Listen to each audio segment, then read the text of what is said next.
एतनी जतन से मैं पालूं बेटियावा रे, एतनी जतन से मैं पालूं बेटियावा रे। बेटी चली ससुर के साथ रे ललनवा रे, बेटी चली ससुर के साथ रे ललनवा।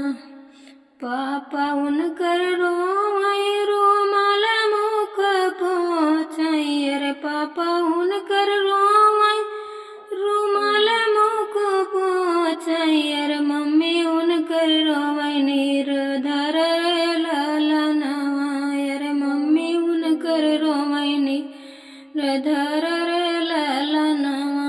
एतनी जतन से मैं पालूं बेटियावा रे, एतनी जतन से मैं पालूं बेटियावा रे। बेटी चली जेठ जी के साथ रे ललनवा रे, बेटी चली जेठ जी के साथ रे ललनवा।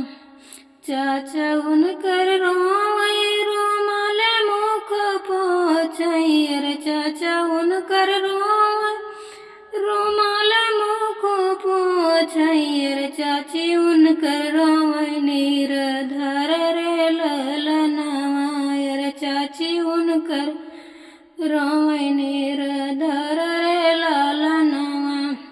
एतनी जतन से मैं पालूं बहिनिया रे, एतनी जतन से मैं पालूं बहिनिया रे। बहनी चली जीजा जी के साथ रे ललनवा रे, बहनी चली जीजा जी के साथ रे ललनवा। भैया उनकर